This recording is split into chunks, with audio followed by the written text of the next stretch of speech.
High friends, this is Ravi Vide. Anxiety అనేది చాలా మందిని చాలా బీభత్సంగా ఇబ్బంది పెడుతున్న సమస్య.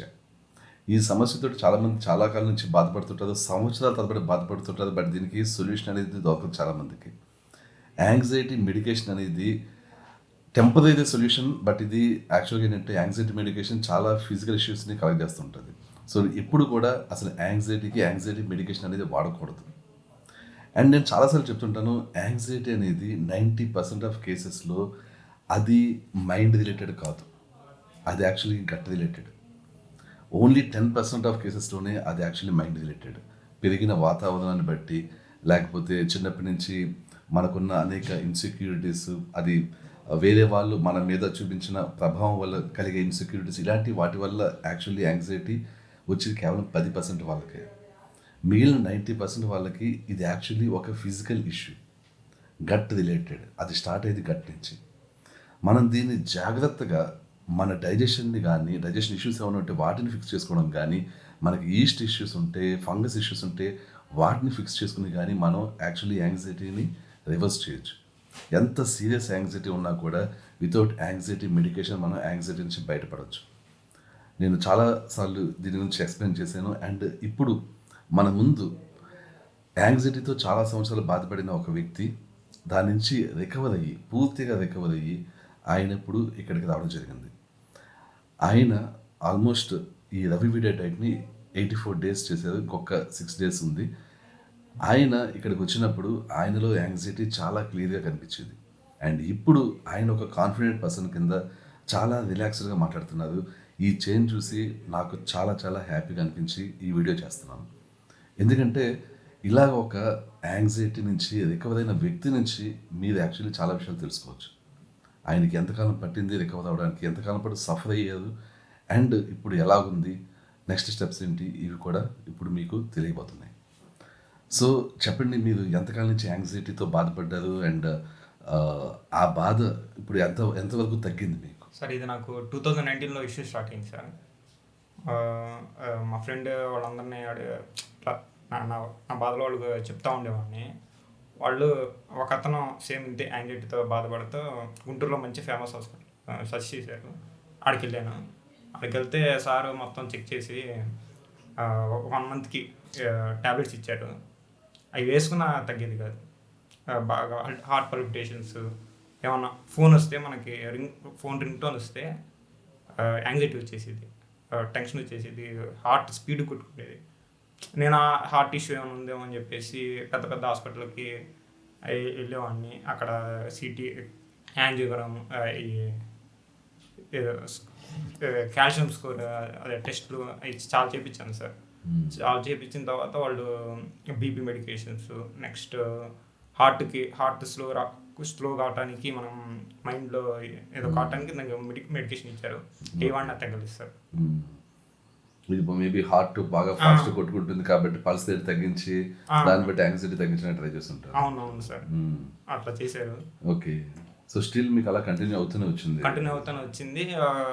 ఒక సందర్భంలో మేము వీడియో 27 సంవత్సరాలకి ఇన్ని ప్రాబ్లమ్స్ ఎట్లా వచ్చినాయి అని చెప్పారు కదా సార్. అప్పుడు ఒకవేళ గట్ ఇష్యూస్ ఏమైనా ఉన్నాయని చెప్పేసి నేను గుంటూరులోనే గ్యాస్ట్రోఎంటరాలజిస్ట్ దగ్గర చూపించుకొని అక్కడ ఎండోస్కోపీ చేయించుకొని నెక్స్ట్ హెచ్ పైలోరీ టెస్ట్ కూడా చేయించాను సార్. అప్పుడు హెచ్ పైలోరీ పాజిటివ్ వచ్చింది. వచ్చిన తర్వాత పేస్ హాస్పిటల్కి వచ్చి ట్రీట్మెంట్ తీసుకున్నాను సార్. ఓకే, నైస్ అండి. సో ఇప్పుడు అంటే మీకు ట్రీట్మెంట్ స్టార్ట్ అయ్యి 3 నెలలు అవుతుంది, ఇంచుమించుగా 84 days అవుతుంది. సో మీకు ఎప్పుడు తెలిసింది యాంగ్జైటీ తగ్గుతుంది అని?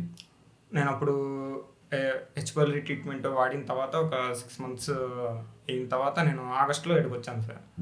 ఎడకొస్తే నెక్స్ట్ మీరు కూడా కొన్ని సప్లిమెంట్స్, అశ్వగంధ అవి ఇచ్చారు. అప్పుడు అంతకు తగ్గలేదు నాకు.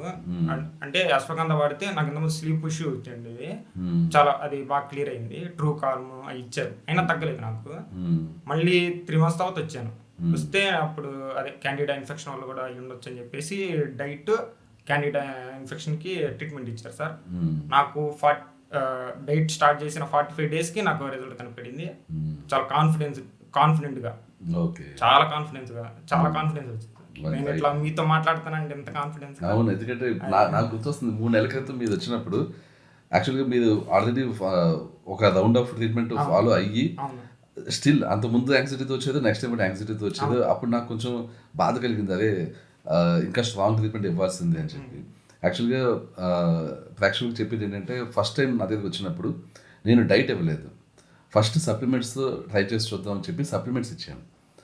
ఆ సప్లిమెంట్స్ పని చేయలేదు, ఎందుకంటే ఇయర్స్ ఆఫ్ యాంగ్జైటీ, చాలా స్ట్రాంగ్ యాంగ్జైటీ ఉన్నప్పుడు సప్లిమెంట్స్ పనిచేయవు. అంటే కొంత మీదలో పనిచేస్తే తప్పించి అశ్వగంధాల ఇలాంటివి పూర్తి స్థాయిలో పనిచేయవు. సో సమస్య చిన్నగా ఉంటే సప్లిమెంట్స్ పనిచేస్తాయి, కానీ ఎక్కువగా ఉన్నప్పుడు మనం డైట్ చేయాల్సిందే. ఇక్కడ అందుకనే ఇప్పుడు లాస్ట్ 3 months క్రితం మళ్ళీ వచ్చినప్పుడు డైట్ ఎప్పుడైతే సజెస్ట్ చేసామో అప్పుడు ఆయన డైట్ స్టార్ట్ చేయడం జరిగింది. అండ్ ఇప్పుడు కంప్లీట్లీ యాంగ్జైటీ నుంచి బయటపడడం జరిగింది. సో లాస్ట్ 3 months బ్యాక్ మీరు స్టార్ట్ చేసినప్పుడు ఎంతకాలం పట్టిందండి యాంగ్జైటీ నుంచి బయటపడడానికి? లాస్ట్ డైట్ స్టార్ట్ చేసాక ఈ diet start 45 days sir. 45 days, okay. అది చిన్నగా తగ్గుతూ వస్తుంది. 45 daysకి నేను పూర్తిగా గమనించాను, నాకు అంత అసలు యాంగ్జైటీ లేదు. ఓకే, 95% దాకా చాలా వరకు తగ్గింది. నైస్ అండి.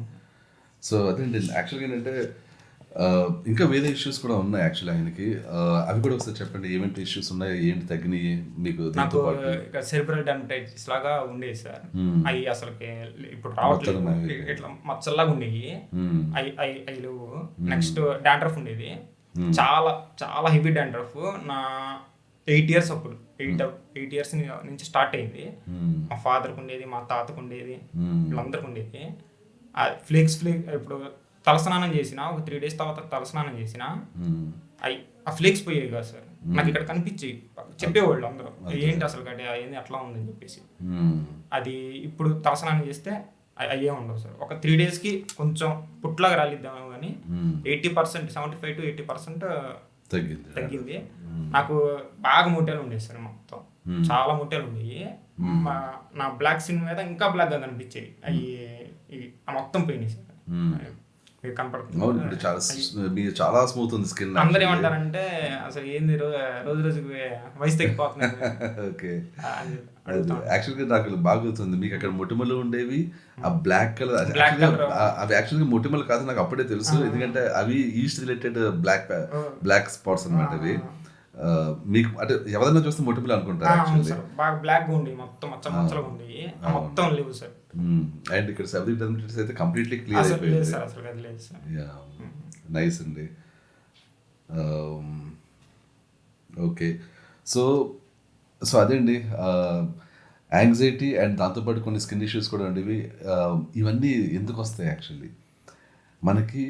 మెయిన్లీ నేను చాలాసార్లు చెప్తుంటాను మీకు, ఆటో ఇమ్యూన్ జబ్బులకి ఫంగస్ రూట్ కాజు, అలాగే కొన్ని యాంగ్జైటీ, సెబరిక్ డెర్మటైటిస్, ఎగ్జిమా ఇలాంటి స్కిన్ ఇష్యూస్కి ఏంటి రీజను? ఈస్ట్. ఈయనకి ఈస్ట్ ఓవర్గ్రోత్ ఉండిద్ది అనమాట. ఆ ఈస్ట్ ఓవర్గ్రోత్ వల్లనే ఈ సిమ్టమ్స్ అన్నీ కూడా, ఈవెన్ ఆ డాండ్రఫ్ కూడా ఈస్ట్ ఓవర్గ్రోత్ వల్లనే. ఈస్ట్ ఓవర్గ్రోత్ ఉన్న ప్రతి ఒక్కరికి మీరు ఆటోఇమ్యూన్ కండిషన్స్, ఆటోఇమ్యూన్ జబ్బులు వస్తాయని అనుకోవద్దు. మీరు ఫంగస్ ఎక్కువ ఉన్నప్పుడు ఆటోఇమ్యూన్ జబ్బులు వచ్చే ఛాన్స్ చాలా ఎక్కువ ఉంటుంది. సో ఫంగస్ ఉన్నప్పుడు చాలా జాగ్రత్త పడాలి. ఈస్ట్ ఎక్కువ ఉన్నప్పుడు కూడా డెఫినెట్లీ జాగ్రత్త పడాలి. బట్ ఏంటంటే ఫంగస్ ఓవర్గ్రోత్ కంటే ఈస్ట్ ఓవర్గ్రోత్ కొంచెం బెటర్, ఎందుకంటే లైఫ్ లాంగ్ మనం పోరాడే ఆటోఇమ్యూన్ జబ్బుల్ని అంత ఈజీగా ఇవ్వదు. సో ఆయనకు ఉన్న సెబరిక్ డర్మటైటిస్ ఆటోఇమ్యూన్ కండిషన్ కాదు, అది పూర్తిగా క్లియర్ అయిపోయింది. ఆయనకుండి ఏదైతే మొటిమలు అని అన్నారో ఆయన బేసికలీ ఈస్ట్ బేస్డ్ మొటిమలు అనమాట, మచ్చలు అవి యాక్చువల్లీ. అవి క్లియర్ అయిపోయినాయి, స్కిన్ చాలా స్మూత్ అయింది, డాండ్రఫ్ 75 to 80% తగ్గింది. అండ్ యాంగ్జైటీ కూడా ఏది ఇస్తుంది? ఈస్ట్ ఇస్తుంది. చాలామంది చాలా చేస్తుంటారు, యాంగ్జైటీ మెడికేషన్ వాడుతుంటారు, బట్ సింపుల్ ఈస్ట్ మీకు యాంగ్జైటీ ఇచ్చేది. చాలామంది సూసైడ్ చేసుకుంటుంటారు యాంగ్జైటీ తోటి, కానీ దానికి రీజన్ ఏంటి? ఈస్ట్. సింపుల్ ఈస్ట్ ఓవర్గ్రోత్ వల్ల మనుషులు చనిపోతూ ఉంటారు.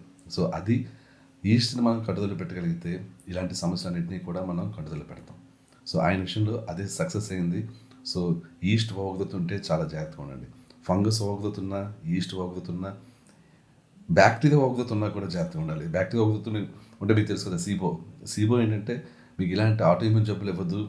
సీబో ఇలాంటి స్కిన్ ఇష్యూస్, ఈస్ట్ ఇచ్చే ఇష్యూస్ ఇవ్వదు, యాంగ్జైటీ ఇలాంటివి.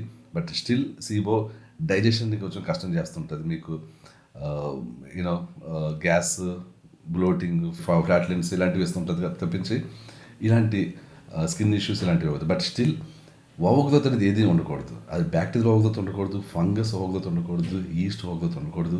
ఈ 3 బ్యాలెన్స్లో ఉండేలా చూసుకోండి. అప్పుడే మీరు చాలా హెల్తీగా ఉంటారు. దట్స్ ఇట్ అండి. Thank you so much. Thanks అండి మీ టెస్ట్ మనీలు ఇచ్చినందుకు. మీకు కూడా థ్యాంక్ యూ సార్. వెల్కమ్ అండి. ఇప్పుడు డైట్ నుంచి ఎలా బయటపడాలి ఏంటనేది నేను మీకు చెప్తాను. సరే. So okay, thank you everyone. Will catch you soon. Bye.